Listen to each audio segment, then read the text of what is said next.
Lord. ஹல்லேலூயா. Zion வேதாகம ஆய்விற்கு அன்போடு கூட இயேசு கிறிஸ்துவின் நாமத்தில் உங்களை வரவேற்கிறேன். இன்றைய தினத்திலும் ஆதியாகம புஸ்தகம் அதிகாரங்கள் 13 முதல் 15 அதிகாரங்களில் வசனங்களை தியானிக்க சர்வ வல்லமையுள்ள தேவன் தாமே நமக்கு கிருபை பாராட்டுவாராக. 13வது அதிகாரத்திலே ஆண்டவராகிய தேவன் ஆபிரகாமை ஆசீர்வதித்து, ஆபிரகாம் மிருக ஜீவன்களும் வெள்ளியும் பொன்னுமுடைய ஆஸ்திகளை உடைய சீமானாயிருந்தான் என்று சொல்லி எழுதப்பட்டிருக்கிறதை குறித்து பார்க்கிறோம்.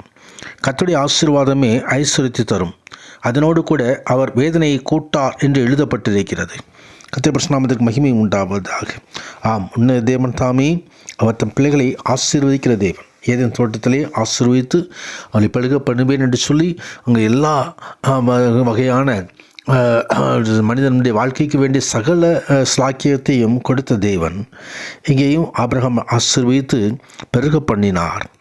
அவர் உண்மையுள்ளவர், தன் பிள்ளைகளை ஆசீர்வதிக்கிறது உண்மையுள்ளவர். கர்த்தருடைய மகிமை உண்டாவதாக. அங்கே மந்தை பெருகி அங்கே ஆபிரகாம் லோத்தினுடைய மேய்ப்பர்களுக்கிடையே வாக்குவாதம் வந்து அவர்கள் பெறுகிற காரியத்தை குறித்து பார்க்கிறோம்.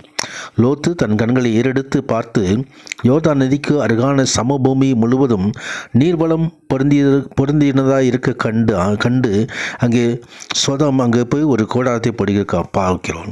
கர்த்தருடைய மகிமை உண்டாவதாக. அங்கே லோத்துடைய கண்களிலே அந்த இடம் கர்த்தருடைய தோட்டத்தை போல, எகிப்து தேசத்தை போல இருந்தது. கண்களுக்கு அது மிக செழிப்பாய் காணப்பட்டது. ஆனால் ஒரு காரியத்தை லோத்து மறந்துவிட்டு கர்த்தருடைய சமூகத்திலே போய் விசாரிக்கிற காரியத்தை, கர்த்தருடைய ஆலோசனையை பெற்றுக்கொள்கிற காரியத்தை மறந்துவிட்டதை நாம் பார்க்கிறோம்.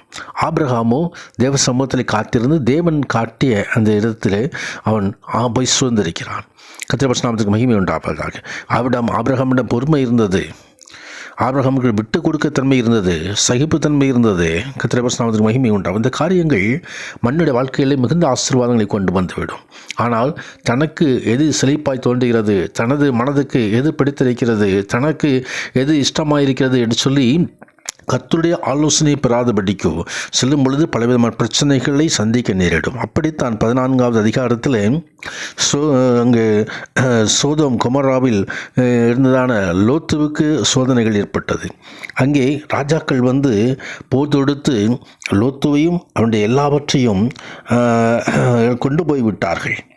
ஆபிரகாம் கேள்விப்பட்டு தன் சகோதரன் சிறையாக கொண்டு போகப்பட்டான் என்று கேள்விப்பட்ட ஆபிரகாம் ஒரு 318 ஆட்களோடு ஆயுதம் தரிப்பித்து அங்கே தான் என்னும் ஊர் மட்டும் போய் தொடர்ந்து அவர்களை முறியடித்து மீண்டுமாய் அந்த லோத்துவை பொருட்கள் எல்லாம் திருப்பி கொண்டு வருகிறதை குறித்து பார்க்கிறோம்.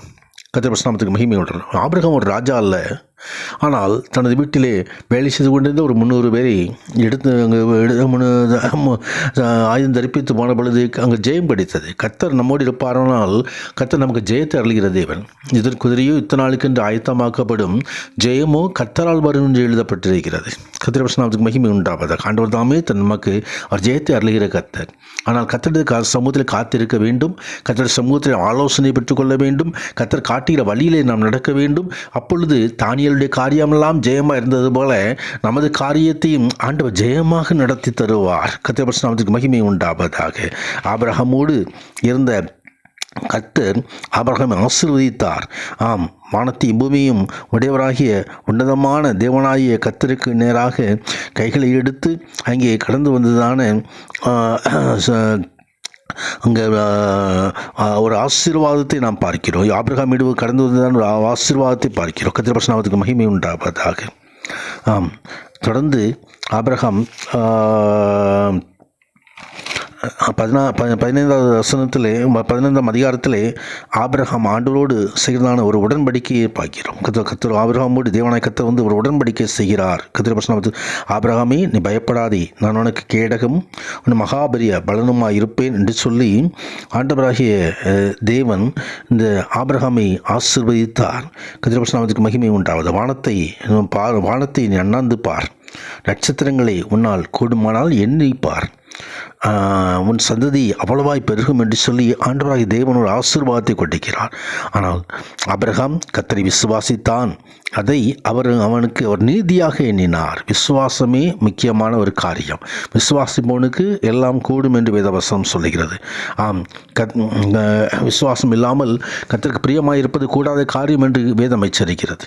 நாம் இந்த ஆபிரகாமிடம் விசுவாசத்தை கற்றுக்கொள்ள வேண்டும். தேவனுக்கு பழி செய்து ஒப்பு கொடுத்தான். கர்த்தருக்கு மகிமை உண்டாவதாக. தொடர்ந்து அங்கே ஆண்டவர் தாமே ஆபிரகாமோடு நடத்துகிற காரியத்தை குறித்து பார்க்கிறோம். கர்த்தருக்கு மகிமை உண்டாவதாக. தேவ சமூகத்தில் ஆபிரகாமை போல தேவ சமூகத்தில் நம்ம ஒப்பு கொடுப்போம். தேவனுடைய ஆலோசனை பெற்றுக்கொள்வோம். நமது விருப்பத்தின்படி அல்ல, தேவன் விரும்புகிற விருப்பத்தின்படி நாம் ஆண்டவர் சமூகத்தில் நாம் ஆசீர்வாதங்களை பெற்றுக்கொள்வோம். தேவன் தாமே அப்படியே நம்மை ஆசீர்வதிப்பாராக. பரிசுத்தராவது மகிமை உண்டாவதாக. ஆமேன், ஆமேன்.